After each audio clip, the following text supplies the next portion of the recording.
El presidente electo, José Antonio Kast, finalizó su gira por Europa. En su visita de 3 días, el futuro mandatario concretó reuniones con autoridades como la primera ministra de Italia, Giorgia Meloni, y el presidente y el primer ministro de Hungría. Además, participó en la cumbre transatlántica por la libertad de expresión en el Parlamento Europeo.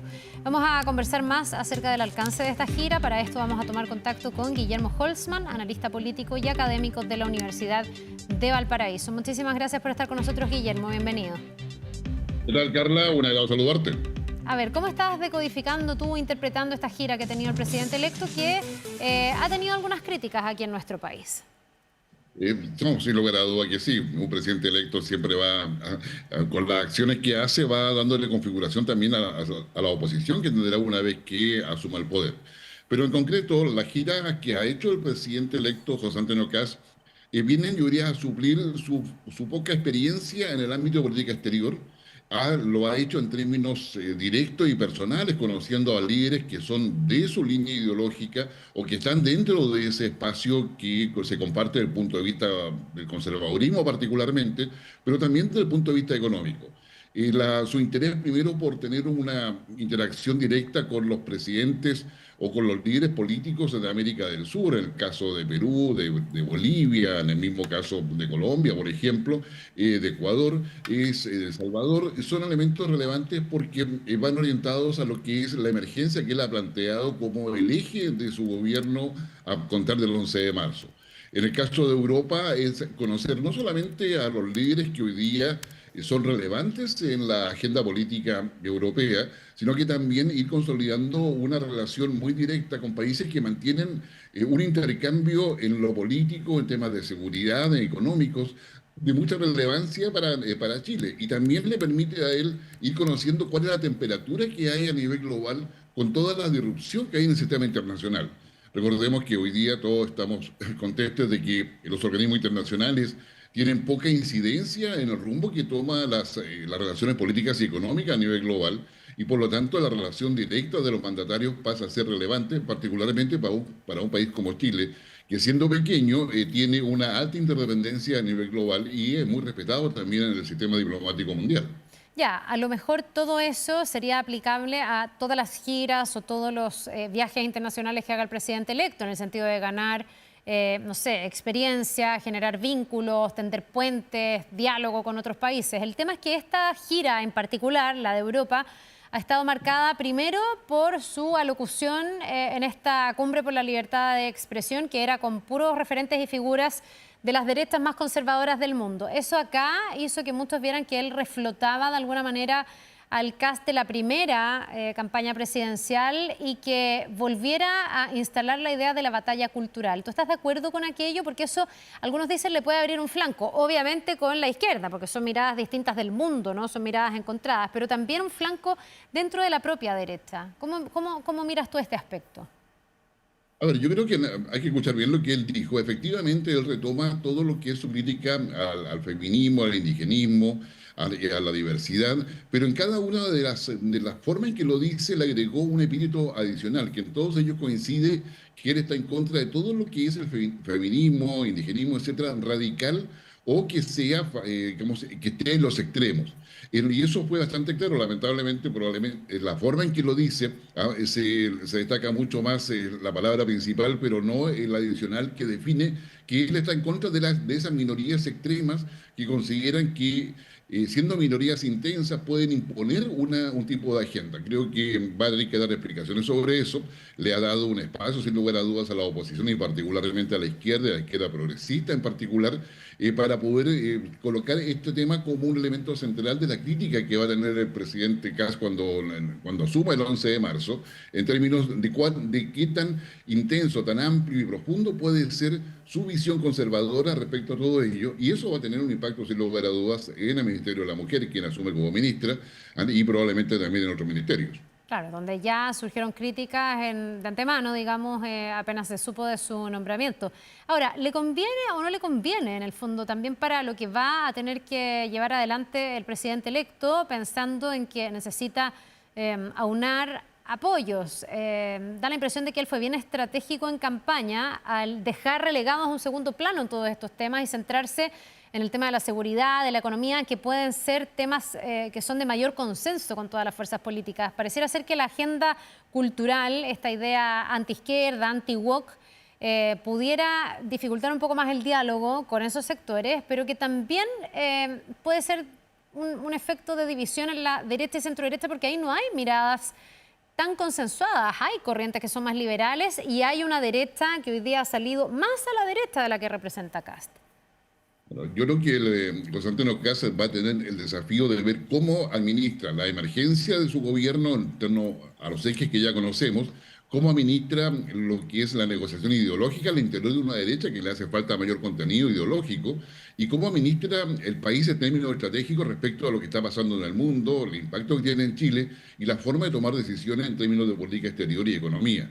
Pero también, digamos, la oposición está en un problema similar. Su contenido ideológico hoy día está fragmentado.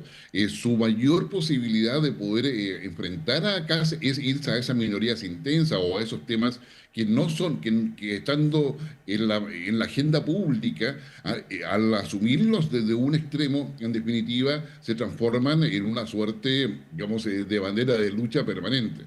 Y en esa perspectiva, el riesgo que se está corriendo ahora es que se haya una temprana polarización en términos de estos temas que están en los extremos de la línea ideológica y no se concentre en el debate real en términos de qué tipo de sociedad, con qué tipo de economía y con qué tipo de sistema político lo vamos a enfrentar. Por lo tanto, en una de esas, estos árboles que son las posiciones radicales no nos dejan ver bien el bosque, que es donde hay que preocuparse. Valiéndome de tu expertise internacional, quiero preguntarte por las figuras con las que se reunió José Antonio Kast, más allá del impacto que ha tenido esto en la política local, digamos, pero se reúne con Orbán por un lado en Hungría y con Meloni en Italia, que son dos líderes conservadores, de derecha, de Europa, pero pareciera ser que bien distintos, y que no son mirados con los mismos ojos. Sobre Orbán hay muchas críticas. De esto desde la izquierda se decía que aquí básicamente se está juntando con una persona que ha devenido un poco en dictador, que lleva muchos años en el poder, versus una Meloni que, si bien proviene de una derecha más dura, con un discurso muy duro, al parecer ha sido mucho más capaz de abrirse hacia el centro. ¿Podríamos caracterizar a estas dos personalidades y que tú nos dijeras qué podría aprender en definitiva José Antonio Kast de cada uno o cómo vincularse con cada uno de ellos? A ver, yo creo que primero señalemos que estos líderes que hoy día están en el ámbito de la derecha, o así por lo menos los vemos, coinciden en que son nacionalistas, es decir, defienden la identidad de cada uno de esos países, son populistas en términos de que ofrecen una conducción que va orientada al bienestar común de toda la sociedad. Digamos, y tienen, sin lugar a dudas, también una visión integrada respecto a que el mercado pasa a ser un elemento central. Sobre eso colocan un pragmatismo. En esa perspectiva, José Antonio Ocasio creo que tiene mucha más cercanía en lo ideológico y en la visión de la política con Meloni. Aprende de Orbán la necesidad de poder, digamos, recuperar el sentido de identidad nacional, la patria, si queremos verlo de esa manera para entenderlo mejor. Y de eso también es interesante porque toma cierta distancia del pensamiento libertario que representa Milei, que también queda representado en el distanciamiento que se ve públicamente, al menos entre Kast y Kaiser. Y a su vez también va planteando una línea que se va acercando al pragmatismo político, como decía, en términos de la gestión, que lo acerca en ese sentido mucho más a las ideas que propone Donald Trump. Pero todavía la identidad con la cual Kast va a asumir el poder no está tan clara. Él ha tenido una evolución que es evidente, pero también una responsabilidad que la está tomando muy en serio, conforme su visión, para poder asumir un país en un esquema de emergencia, como él lo ha definido, pero que a su vez tiene que tomar muchas decisiones estratégicas para poder establecer cómo se negocia con Estados Unidos, con China, con la Unión Europea, y a su vez también proyectar la capacidad industrial de Chile. Entonces yo creo que hay en este minuto una necesidad de que Kast tome contacto con aquellos presidentes o jefes de Estado o jefes de gobierno que le pueden cooperar en términos de cómo se toman las decisiones para poder mantener ese equilibrio. Y Víctor Orbán en eso ha sido bastante interesante en cómo él logra construir los puentes con Putin en Rusia, cómo logra colocar una posición a las propuestas de la Unión Europea, que tienen mucho progresismo, y a su vez cómo logra mantener esa relación digamos, sin someterse a ella con Donald Trump. Entonces yo creo que acá hay una enseñanza que el presidente tendrá que madurar y tendrá que procesar adecuadamente para ver cómo la aplica en Chile. Ahora, es interesante lo que tú dices respecto de que tú dices no se sabe todavía bien cuál va a ser la identidad con la que va a asumir su mandato José Antonio Kast, pensando en que, claro, hay factores comunes. Él lo dijo aquí, por ejemplo, en la visita con Orbán, dijo que estaban muy de acuerdo en que el núcleo fundamental de las sociedades es la familia y de hecho habían hablado de políticas, por ejemplo, sobre natalidad, además de todo lo que cruzó esta gira que tuvo que ver con la seguridad, con la migración, hablaba ahí de que fue a ver en Hungría cómo se había controlado la frontera y que eso también era algo desde lo que podía aprender. Pero me llama la atención, me queda dando vueltas lo que tú dices, que pareciera ser que eso es más representativo del ideario de Kast que, por ejemplo, tú lo dijiste al pasar, un Milei, que es bien distinto, digamos, que no sé si corresponde tanto a la figura de Kast, por más que acá se les tienda a meter como en un mismo saco, ¿no? No, definitivamente Milei y Kast no están en el mismo saco, son cosas distintas, los dos quieren la recuperación del país, los dos son pragmáticos desde el punto de vista económico, pero yo diría que hasta ahí llegan las similitudes. La forma de hacer política o la manera en que se ejerce el liderazgo son completamente distintas. O sea, Milei llega digamos, desde los sectores más excluidos de la política argentina, llega al poder, mientras que Kast tiene una trayectoria institucionalizada al interior del país, más Claro, no es allá un de su posición outsider en el ideológica. fondo. Exactamente, no es un outsider, entonces yo creo que tenemos acá diferencias. Sin embargo, la relación con Argentina es tremendamente importante para Chile, es muy relevante en términos de lo que se podemos tener o no una posición común para poder dialogar con Estados Unidos, también con China. China sigue haciendo negocios, por ejemplo, en Argentina a pesar de la presión estadounidense. Entonces, yo creo que acá hay mucho que aprender y esta gira creo que le va a dar herramientas, conceptos y a su capacidad de manejo para poder ejercer un liderazgo que vaya en el sentido que todo Chile espera. Ya, ahora se dijo, bueno, Kast sale, va afuera y le habla afuera a los suyos. Y acá se modera, esto lo dijeron desde los sectores críticos, digamos, de esta gira, acá se modera y no reconoce en el fondo que esta es su línea de pensamiento. ¿Tú coincides con eso? Porque hubo una cosa estratégica de no referirse a esto y mantenerse en la lógica de la agenda de seguridad, de crecimiento, como este gobierno de emergencia que él ha definido. Pero también otros, y entrevistaba recién a la diputada Sandún, me decía, bueno, él nunca ha dicho que haya dejado de pensar como pensaba, o sea, siempre dijo, ustedes saben cómo yo pienso. ¿Tú crees que los chilenos ya tienen incorporado, al haber votado por José Antonio Kast, un ideario que él tiene que es más conservador, que en el fondo a lo mejor va a significar que se pueda legislar o hacer propuestas más conservadoras para Chile? No, yo creo que él va a ser bastante prudente en la manera en que ejerce su liderazgo. Es evidente de que él no ha cambiado su forma de ser, no ha cambiado sus valores, él sigue siendo conservador, católico, practicante, y eso yo creo que está bastante claro para toda la población, tanto los que votaron por él como los que no. Y en ese sentido, yo creo que el valor que se rescata de él y le da credibilidad es el respeto. El respeto a los que piensan distinto, el respeto a quienes están en otra vereda. Es decir, él lo ha dicho más de alguna oportunidad. Es decir, yo tengo mis valores, pero si hay una ley, la ley se cumple. Es decir, él no está en la idea de hacer un cambio institucional para poder imponer sus valores. Lo que sí desea, y eso ha sido claro y fue incluso en el discurso en Bruselas bastante evidente, quiere dejar de lado toda esa minoría intensa que están en los extremos. O sea, está bien que hayan personas que cuiden los animales, que cuiden el medio ambiente, que protejan la cultura indígena, todo eso está perfecto, pero sin la radicalización ya que suponga que el Estado debe estar al servicio de esas minorías. Entonces yo creo que el Estado debe acoger a todos, pero no justamente en una visión de extremismo como se ha visto en Chile. Y creo que eso va a ser parte importante de lo que hace el debate político acá en Chile, ya sea tanto en lo que se ha derivado de la reconstrucción de los incendios o de otras catástrofes, como en el hecho del sello y la manera en que se van a distribuir los fondos, por ejemplo, en el Ministerio de la Cultura y del Patrimonio. ¿Qué importancia le otorgas tú a la reunión con Giorgia Meloni? No es primera vez que se juntan, se habían reunido hace no tanto, se conocen bastante. José Antonio Kast dice que se habló mucho respecto del sistema carcelario italiano, que no solo es mirado por él. Chile hace rato viene mirando ese modelo por lo que ha sido el combate contra la mafia.